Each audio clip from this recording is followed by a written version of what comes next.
Jaya Dhamma Dapam Kunja Bihari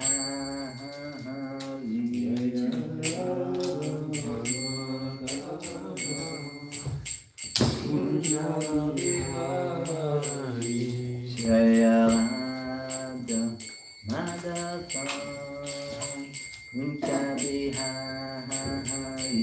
Jaya Radha Madhava Kunja Bihari Jaya Gopichana Palava Kivaradari Gopijana Vallabha Girivaradhari Jaya Gopichana Palava Kivaradari Jaya Gopijana Vallabha Girivaradhari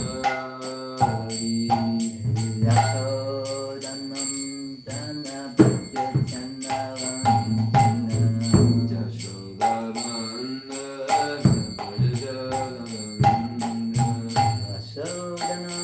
Dana Bhajya Chandavanjana Yashodanam Dana Bhajya Chandavanjana Yamunatira Panachari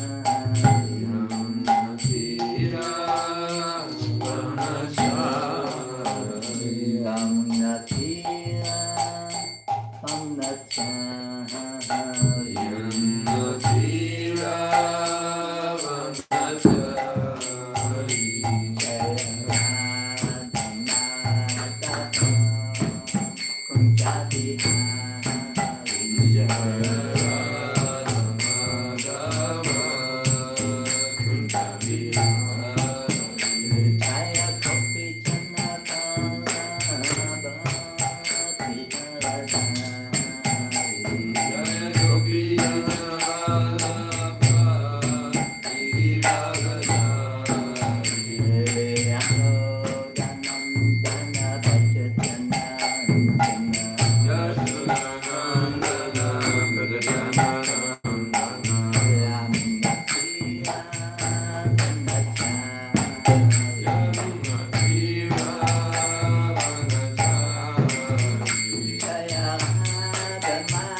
Acharya Stoto A.C. Bhaktivedanta Swami Prabhupada Ki. Jai Om Vishnupad Paramahamsa Paripakacharya Stoto Srila Bhaktisiddhanta Saraswati Maharaj Goswami Ki. Sri Chaitanya Satarita Ki. Om Namo Bhagavate Vasudevaya. Om Bhagavate Vasudevaya. Om Namo Bhagavate Vasudevaya. Om Namo Bhagavate Vasudevaya. Om Namo Bhagavate Vasudevaya. Om Namo Bhagavate Vasudevaya. We are reading. It's interesting because I was telling this in the morning. 2 days ago, because I did long time I did not read the Times at Read, huh? And I wanted to get the first chapter, but I got this book, and I stopped exactly where we started. So that is Krishna's arrangement. So it is the Adi Lila chapter 12 and sloka 11 and 12.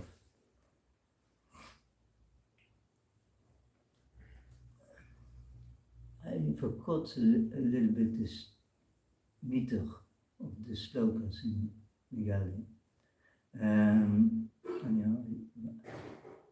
Acharya nama ihana hi prachochana bedachana kari ekatra kananam.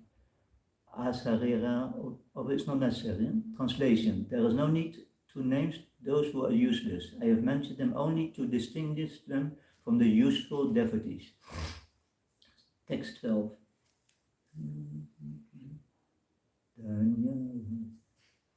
You know the meter, Pauji? Meter? Dhanyarasi mape yaiche pat. Well, there's a. Okay. Dhanyarasi mape yaiche patmasaite. This meter? Dhanyarashi mape yaiche patmasaite Paschate patma udana samskara karite. Okay. And Dhanyarasi, heaps of paddy. Heaps of paddy. Mape, measures. Yaiche, As it is. Patna, Useless. Useless straw. Sahite, with. Paschate, later. Patna, useless straw. Udana, fanning. Samskara, purification. Karite, to do. Translation.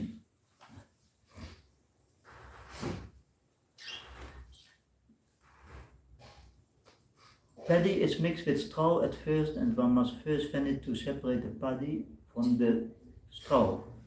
Purport. This example given by Krishnadas Kaviraj Goswami is very appropriate.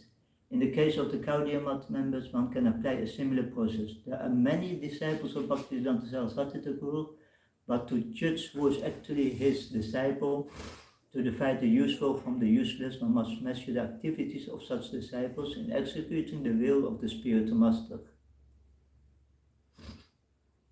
Bhaktisiddhanta Saraswati Thakur tried his best to spread the cult of Sri Chaitanya Mahaprabhu to countries outside India.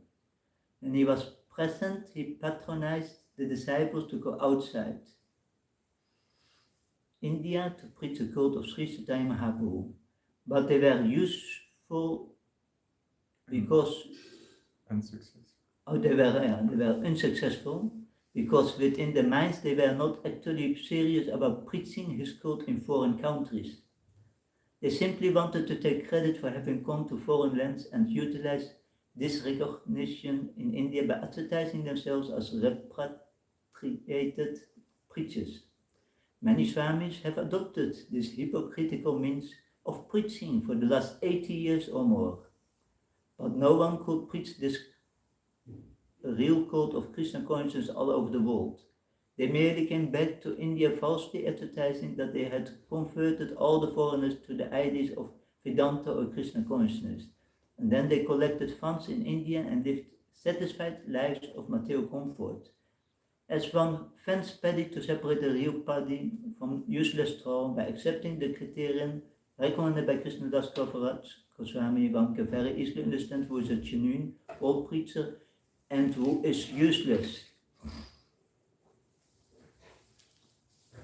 Amakyanate Mirandasya Kananana Salakya Saksu Unumentama Tasmai Sri Kurvenama Narayana Maskityam Naram Sakana Rotman Devim Sarasatim Patam Udayat Vandeham Sri Krosi Utakalaman Sri Krum Vaishnavasam Sri Rupam Sakata Ragnatantati Vam Satvaitam Sakaduta Paritana Saita Sri Krishna Saitanya Devam Sri Radha Krishna Padam Sadalita Sri Vyakavitam Sa Nama Om Vishnu Padaya Krishna Padaya Bhutale Srimati Bhakti Kaswami Tinamne Nama Om Vishnu Padaya Krishna Padaya Bhutale Srimati Bhakti Vedanta Swami Tinamne Namaste Saraswati Devi Kurvam Sarane Nirvisesa Sunya Fadi Pasatya Desatarane Saya Sri Krishna Saitanya Prabhu Nityananda Sri Advaita Kadada Sri Saito Bhaktivinda Hare Krishna Krishna Krishna Hare Hare Hare Rama, Rama Rama, Hare Hare.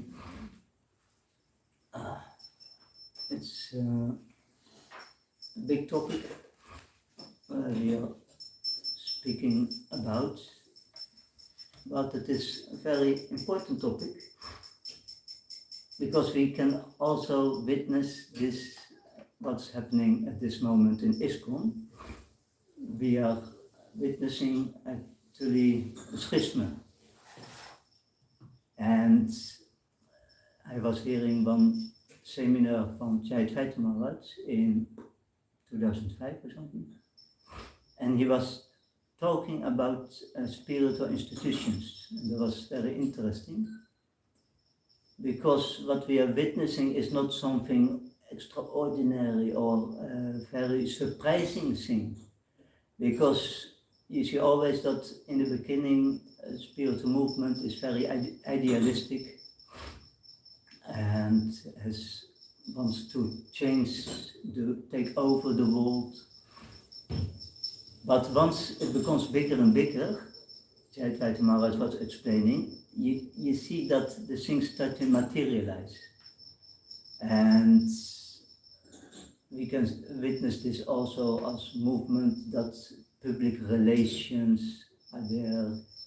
And we have witnessed not so long time ago, and Lila Prabhu. Somebody remembers? Lila Prabhu, he was speaking about Sai Baba.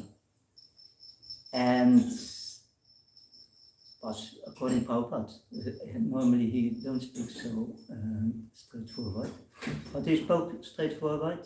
And after the big backlash came, because so many complaints came from Indian people, they said, "Oh, you're such a gentle organization. How you can speak in this way about Sai Baba?"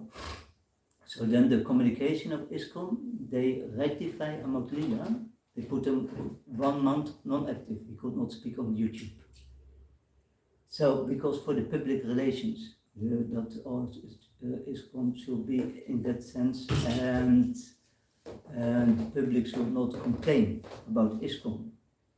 And where this problem is coming from, and we are actually very fortunate that His Highness Bhakti Maharaj wrote the book of Mood and Mission of Srila Prabhupada, because this is actually targeting these points. We are speaking about epistemology.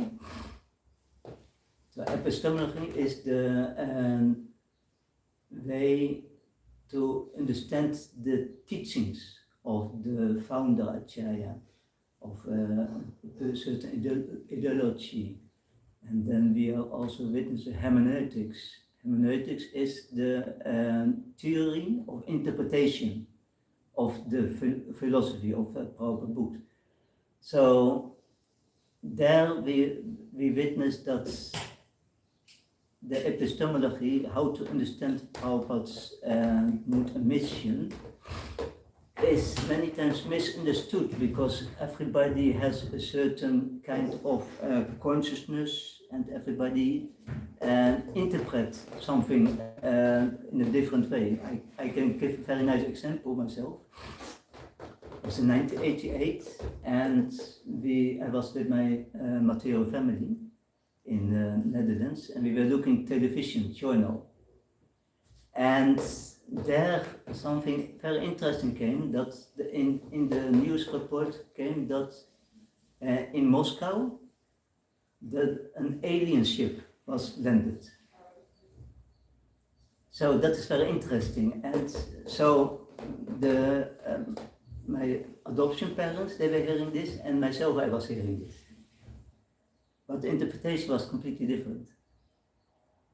Because the interpretation from the material parents was, "Oh, look, they were laughing. Laughing. They do so propaganda, the Russian people." And my interpretation was that, yeah, I believed that there are aliens, other lives. I was thinking, oh, that's very interesting. That they discovered UFOs, that UFO came there. So same knowledge is there, same knowledge, but the filter is completely different. Like this, we are witnessing so many instructions of Prabhupada, but is given to individuals. But that was, Prabhupada did not meant that it is for the whole world. And also Prabhupada gave instructions, not that he was agreeing with it. You can see that Yamuna Devi, she came to Prabhupada and she wanted to start an ashram for Matajis. And Prabhupada was certifying, he allowed it, that it happened. But after he wrote a letter to one disciple, senior disciple, and he said, look, this is nonsense, women should not be independent. But what I can do, if I will not give the sanction, they will leave. They will leave.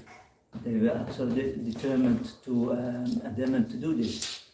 So, in one sense, you can interpret it. Oh, Prabhupada allows it.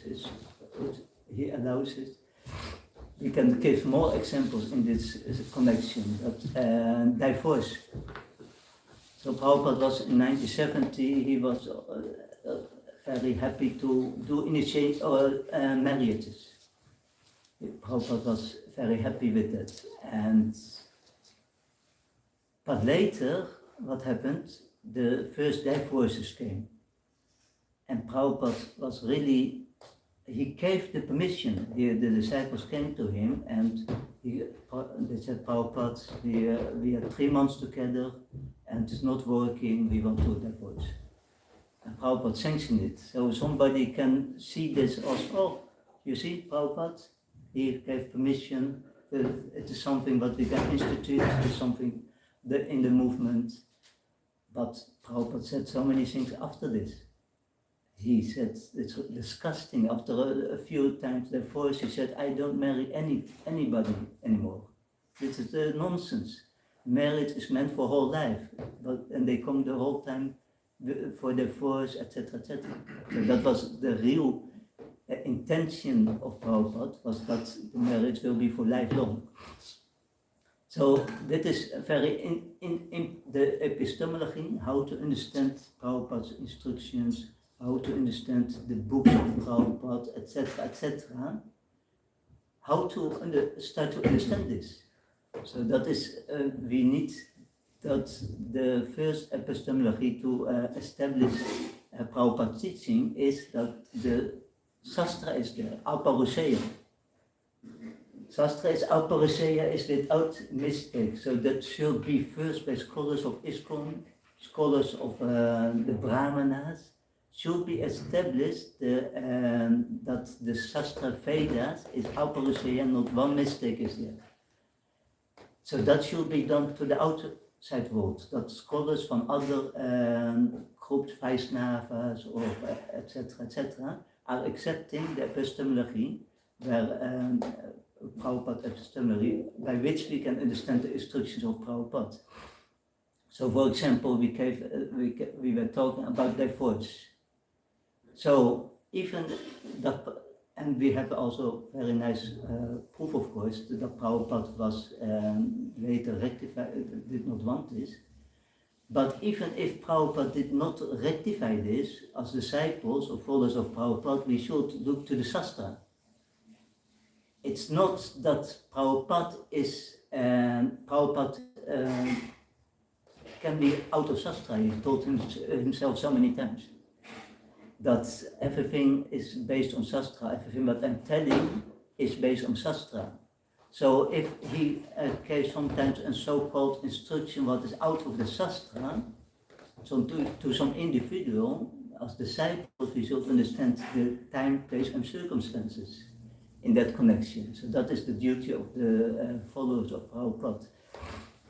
So then we can come to understanding that according to Shastra, there is no possibility of divorce. It will be lifelong. Even in Christianity it was accepted before, maybe 30, 40 years ago, that there was no divorce. And I think in Arab countries, or maybe India, it is very much followed this principle still, that there will be no divorce. And so that is very, very interesting. So we have the Shastra, the Guru, Sadhu and Shastra. But thing is coming back on the Shastra. So if Prabhupada gave a so-called confusion and that the devotees are confused in that sense, it's not that the situation of Prabhupada was telling is confused, it's that the confusion is in the mind of the recipient. That is the whole point. So if somebody is in the still contaminated by the Western kind of education, and then we will see that the equality we see, that the equality will be there because they have taken this from their background and that they put in the movement. But if we, so that is very important that and not easy. It will be a very and big task to come to the epistemology of Prabhupada teachings. Bit connected with the Shastra, how the things should be interpreted and how Prabhupada sometimes gave emergency situation, emergency instruction to put up the movement for preaching. And for example, and we can see that Prabhupada gave some instructions and put up the speed. He put up the speed later. And so if you see it through the Shastra, we can understand why Prabhupada was doing this, how he introduced the preaching, how he gave initiation to actually recipients who were not qualified to be a disciple. Some disciples, they were still drinking, or they were, if they went out of the class, they were smoking cigarettes, etc., etc. They went to the donut shop. So why Prabhupada gave initiation? So that should be the norm for the future of ISKCON? No. So Prabhupada changed this slowly. So he improved.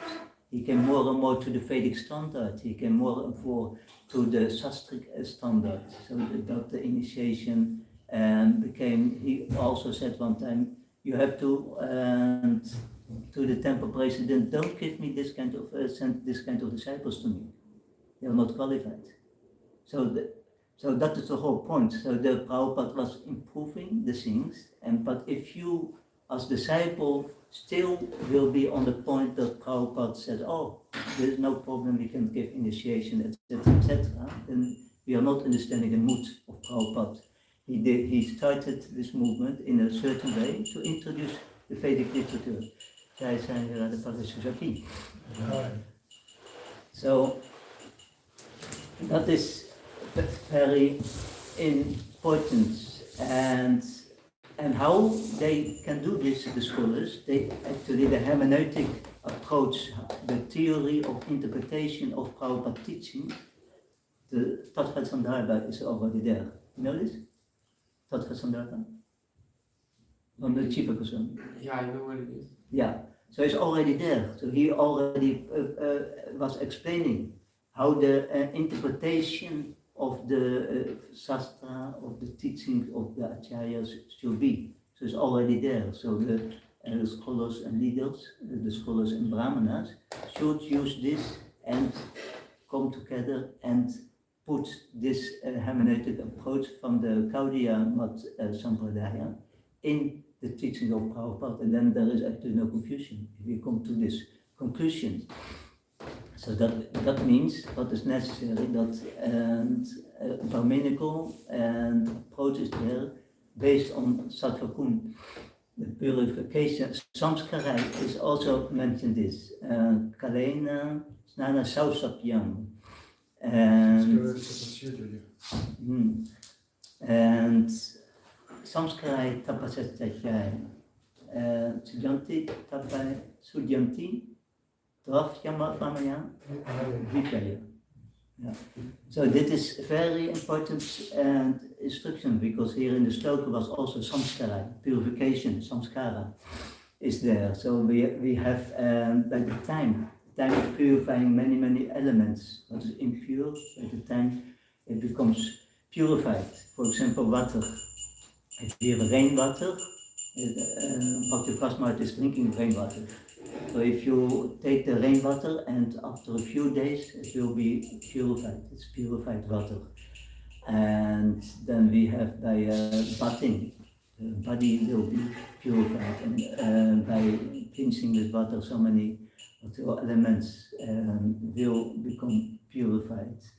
Samskara, the samskaras, the purificatory process, what is very, very important also, that because if we don't have this purificatory process in the movement, then we are actually not the pure living entities, the completely pure living entities will not take birth in this material world. Prabhupada was explaining in that sense, the second or the third generations will become pure devotees. But for that reason, the Varnashram Dharma is necessary, that all the Scribana Samskara will be followed, because nowadays we can see how that it is still many devotees not following in the movement Scribana Samskara. And what is the proof of that? That, and for example, we can see many Kurukul boys, and they followed for many years. They followed the Kurukul, and suddenly the material desires comes 14, 15 years. I have a friend, Radha Parisisvara, he's doing service on the Kurukul. He said, a big problem, they all get suddenly the material desires comes up, and they become very worse. They are in a sense enjoyment.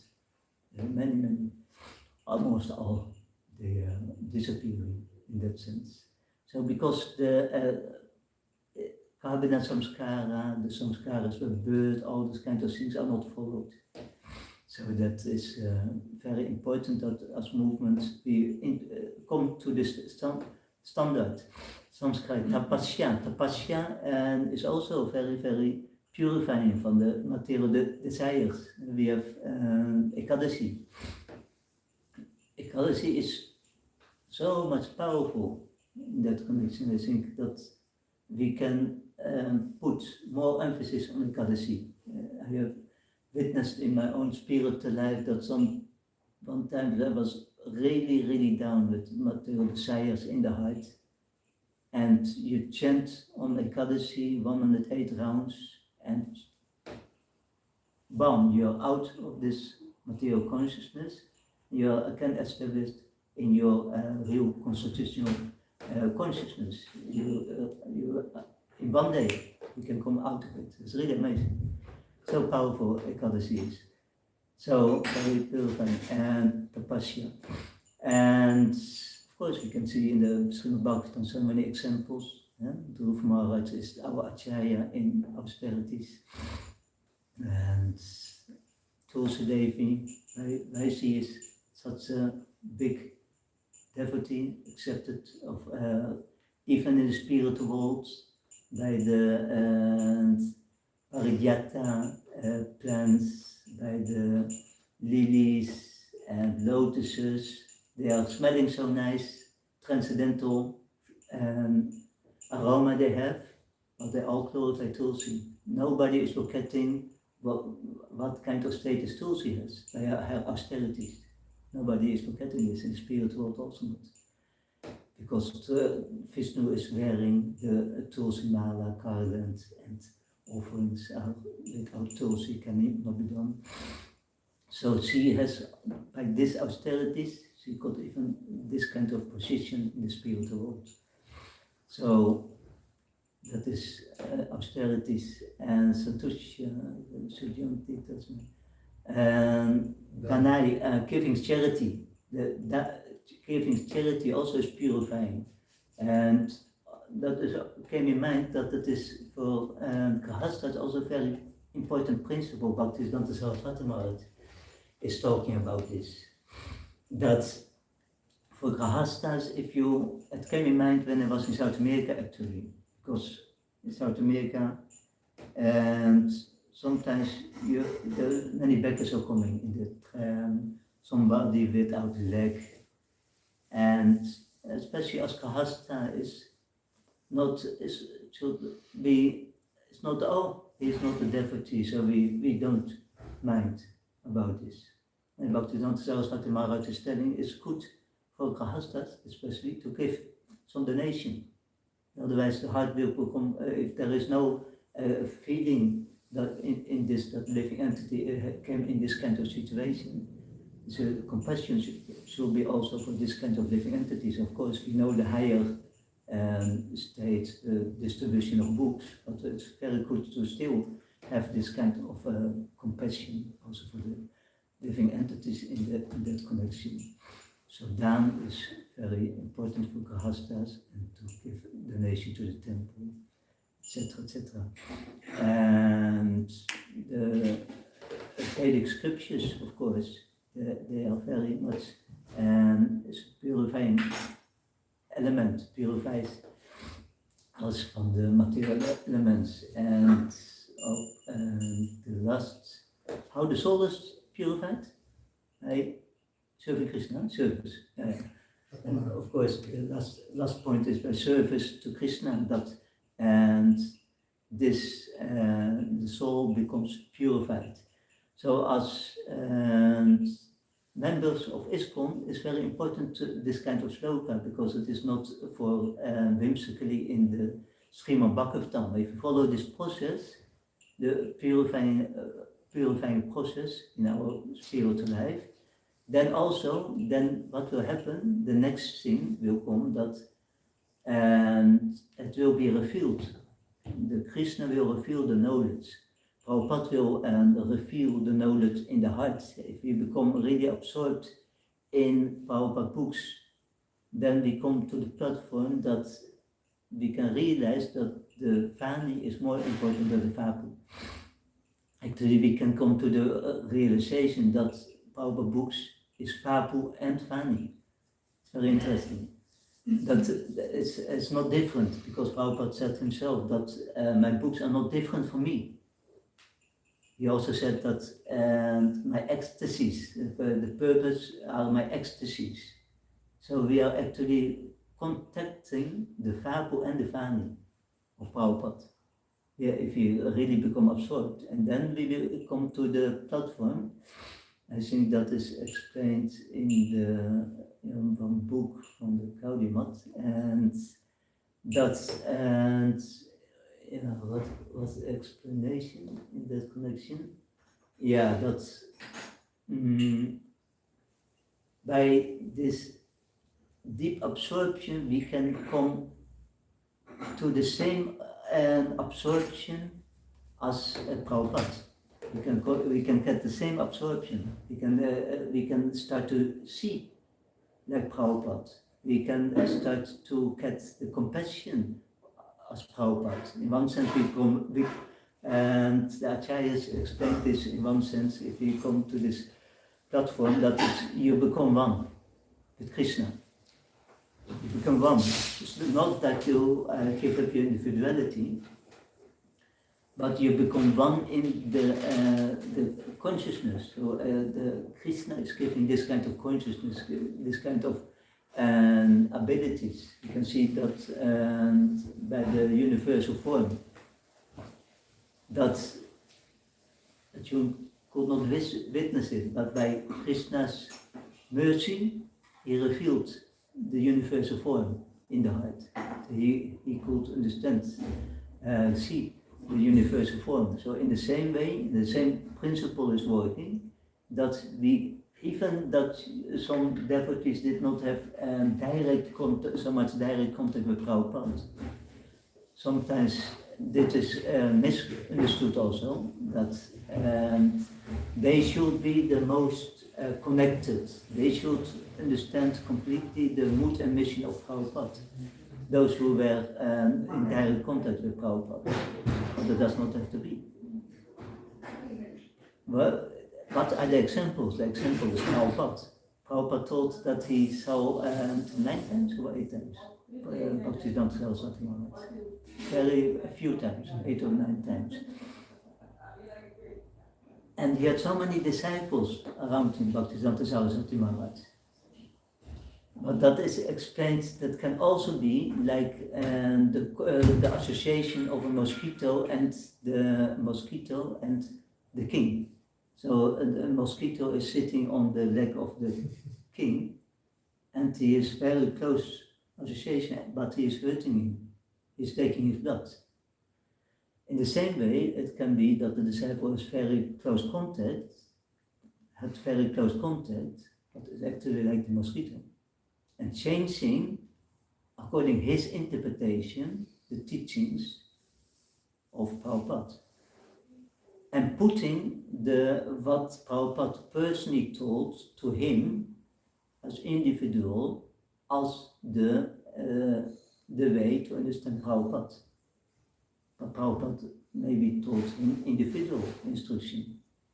So in this way, by this misinterpretation, so many deviations can come, and schisma can come. So we are talking about schisma, so that is how we can interpret it. Because, for example, we are giving a small example about female Diksha. It's not possible. You cannot find it in Prabhupada books in 1,000 years, and you cannot find it in Shastra.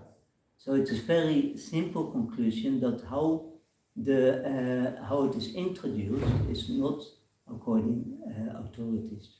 It came inside by the contamination of Western influence, Western education, etc., etc. So, like this, if we start to see this, we can start to understand. We can start to understand why other sampradayas are seeing this as upper sampradaya now. But we are not too late to rectify these things. So that's the whole point, that we come to the epistemology, because all the scholars should come together, the Brahmanas, we get the Tattva Sandarbha, the hermeneutic interpretation of Prabhupada's teachings, of Gaudiya teachings, and then, okay, we see this is actually what Prabhupada was meaning, and this is where it should go to, and this is how we can rectify the situation in that sense.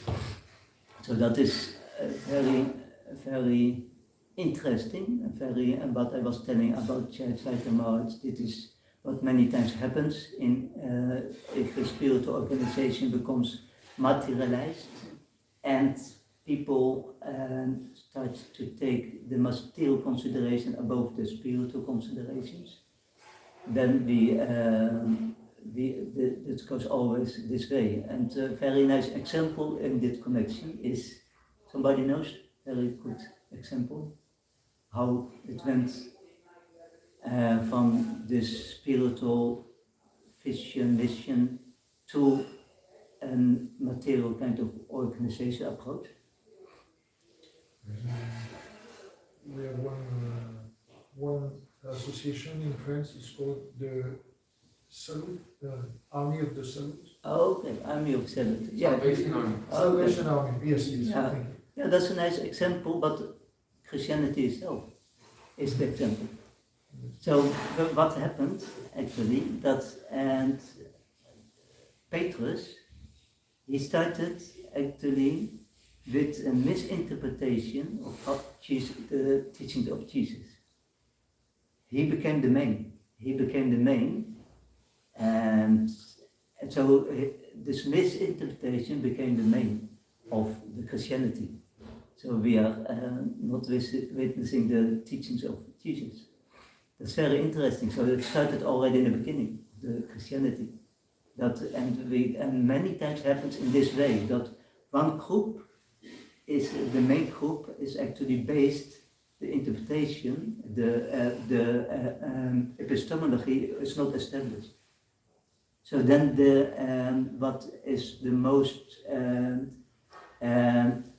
appreciated by the material contaminated followers, that will become accepted because they are not purified.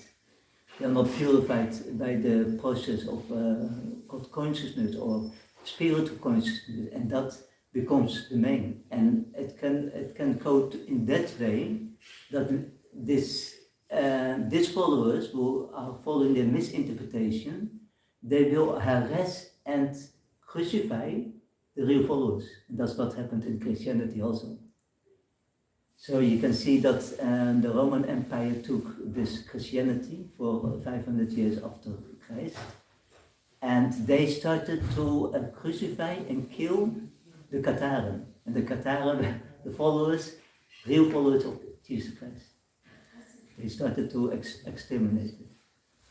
So that is very, very interesting and very important as followers of Prabhupada, how we actually can come to the right conclusion of what we are reading, what we are witnessing around us, and what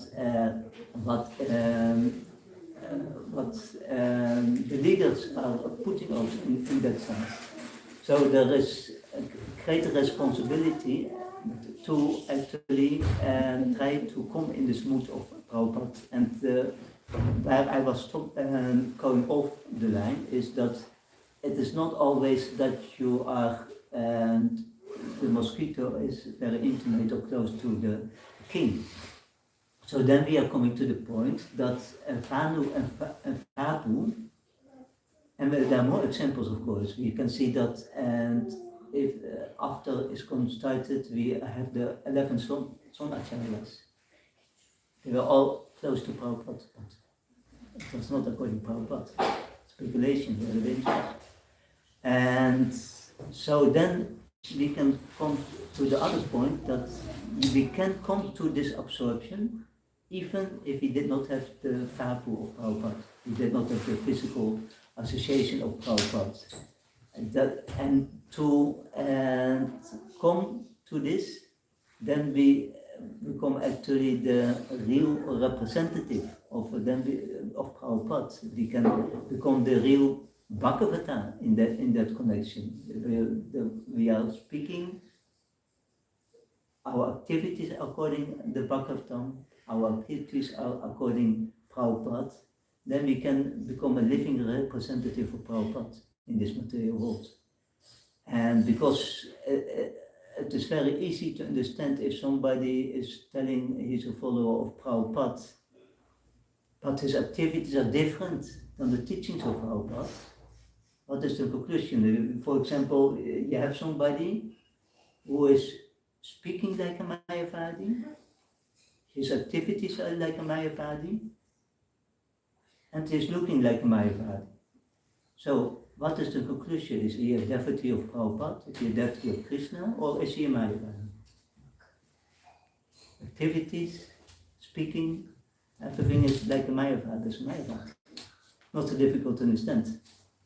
So, that is the whole point. So, but if we start to speak according to Prabhupada, Shastra, if we start to act according to Prabhupada, Shastra, Sadhu, and we start to dress like Prabhupada wanted.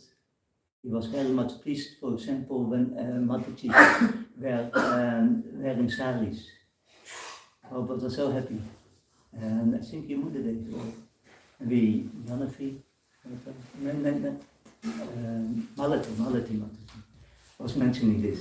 That it was mentioned that Prabhupada was so happy, Western woman in the sari.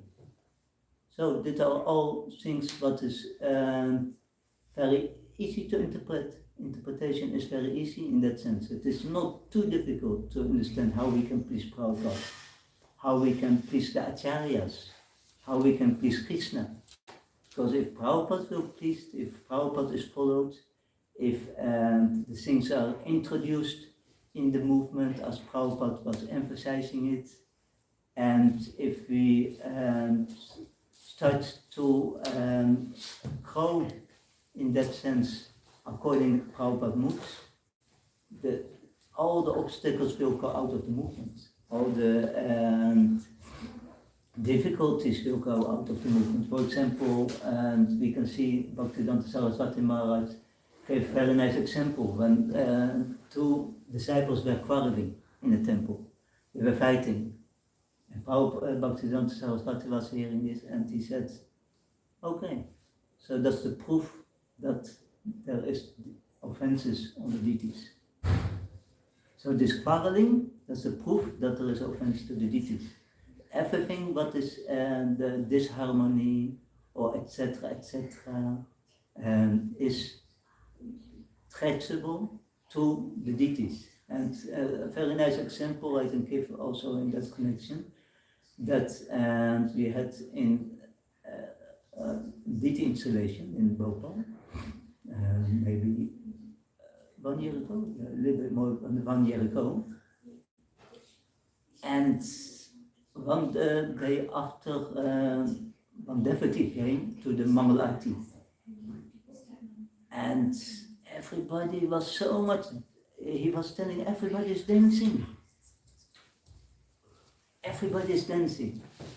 And then the DT department, DT ministry, came after, and this came to the DT ministry, and they said that is the proof that the DT worship is pleasing to Krishna.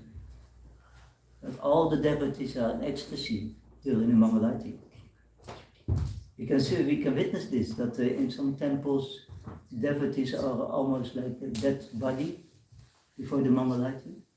And so that we can understand there is something with deity worship, not correct. Offenses are made in deity worship. And so that is the whole point. So that we can come to the conclusion how we can please Prabhupada pleased, Krishna pleased, then the devotees will be very much satisfied in the temple. There will be good cooperation in the temple, because there it starts by pleasing Prabhupada. That is the key to, because personally, ourselves, we can only come to pleasing the Guru, and why the Guru is satisfied? If Prabhupada is pleased. So it comes always back to Prabhupada. We are always coming back. If we are doing offerings in the Mangala and in the Aarti, we always start with Prabhupada. We always start with Guru and Prabhupada, and they give ultimately to Krishna. It's not that we directly can approach the transcendental personalities of Radha Krishna, Radha Parisisvara. And by this kind of humble approach, by the pleasing of Prabhupada, then the revelation will take place in our hearts. And then we will start to understand what actually Prabhupada is meaning. What is the meaning? What is the purpose of Prabhupada? What is why he was telling this? And then Krishna will also reveal a certain instruction. We can see, okay, that was in time, place, and circumstances. So there is no confusion. And the Prabhupada said, and then we can understand that Prabhupada said is not so important. Prabhupada said is not important. That is what Prabhupada wrote. That is the most important. That is the pramana. So we should understand that we have Prabhupada's books, that should be Shastra. Then we have Prabhupada letters. Then we have conversations are there. Oh, no. I think I mix it a little bit probably. And Prabhupada wrote. Then we have the classes of Prabhupada, letters, and then conversations. And then we have also to discriminate the individual instructions in the letters, and or what is meant to in it for everybody. So it is very interesting. It's not a very simple thing that we say it is like this because I was hearing it like this from Prabhupada. No. So that is very very important. So it should be that, okay, I heard it from Prabhupada and it is according Shastra, so it is like this. And then we are going to the right conclusion. So for that reason you see that the way of speaking is in the Bhagavad Gita. So it should be pleasing, it should be to help others. But the first one is Vedic. So Vedic. So it should be substituted by Vedic slokas. So that we should actually do more and more also as Madhvasis. is because otherwise we can get so many things. We heard something from YouTube from somebody, but he is completely speculating, and we put this as this is the truth. No, it should come that devotees become so knowledgeable. Can I keep it till 9? Huh? Yes. Okay, I will finalize it. And so it should come that the devotees come to a kind of consciousness that what they are speaking is Shastra, and that they can, Prabhupada was telling this, that we should become like advocates. In this way, why Prabhupada was telling this? We should know exactly that are law books of Kali Yuga. So why it are law books? So it are law books for Kali Yuga, but it's not a law book for the followers of ISKCON. That is very strange. How is it possible? So first, that the meaning is that we should know, like an advocate. I was one time with an advocate, and he had some case, and so many books were there. And then he said to his client, okay, one moment, he took a book, he opened, and he came to the law, what he was looking for.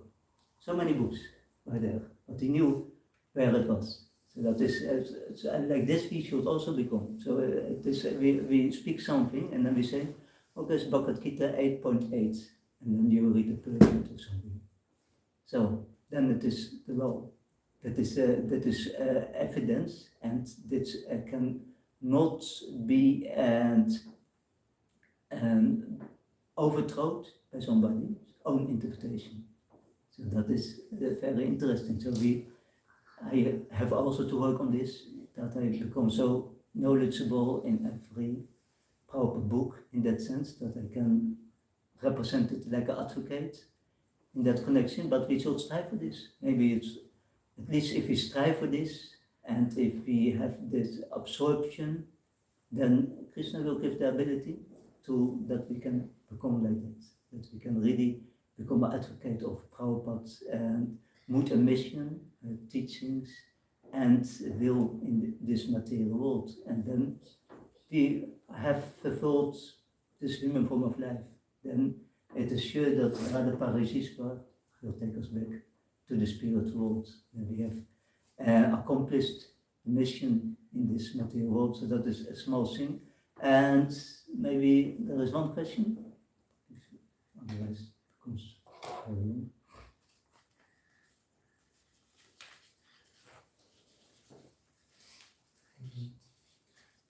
Uh-huh. According to you, about all the instructions given by Prabhupada, what are one of those who essential one that makes you a follower of Prabhupada? Essential. Yeah, that actually the class was about it. It's, so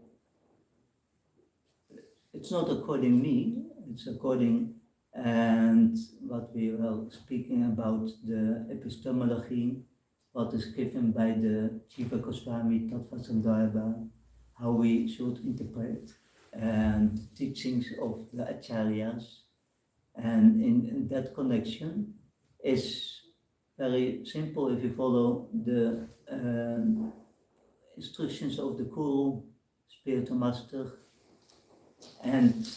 but there also there is a responsibility.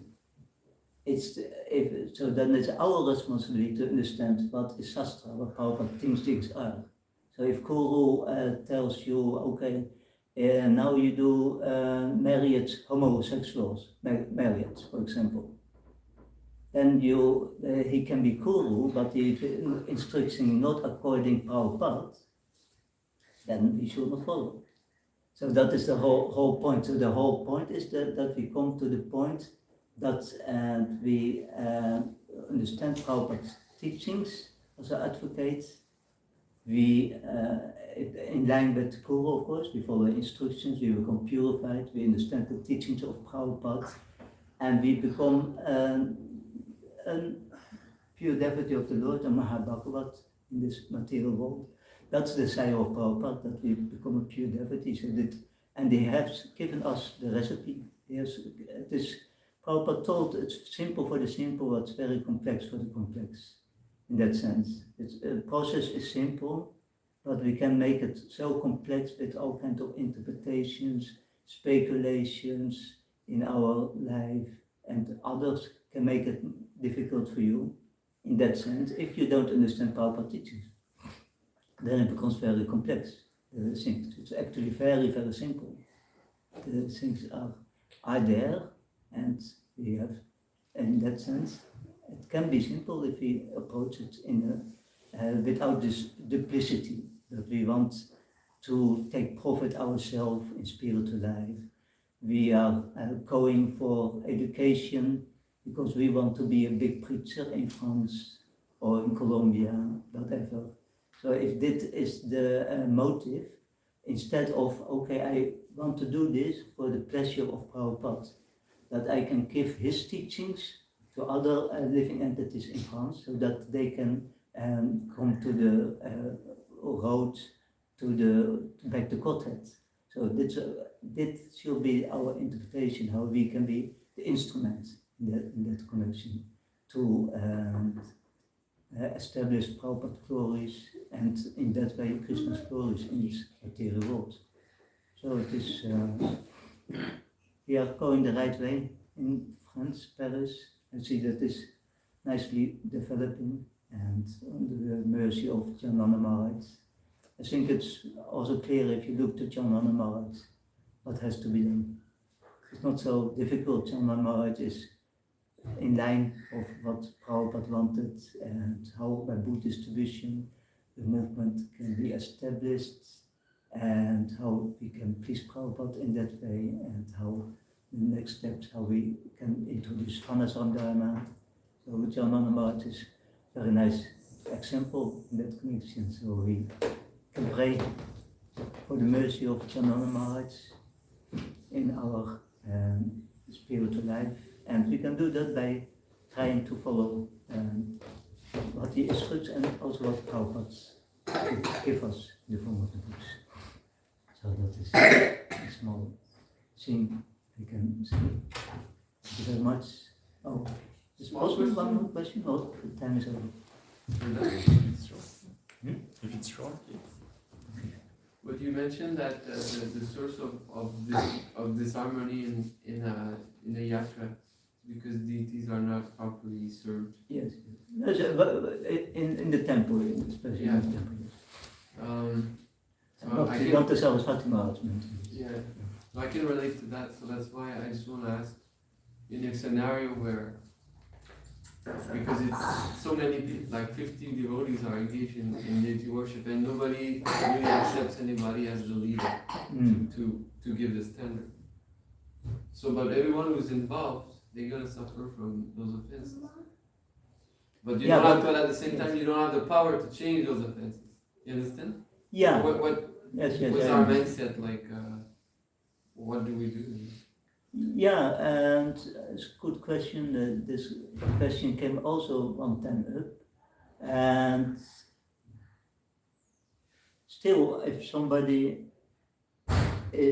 we can try to rectify a situation if it is, if he can see the things by mentioning to senior devotees, or we can mention it because most of the time there will be senior, the Acharyas, that's not to directly approach, or we can mention even to GBC. GBC is actually for all these kind of things.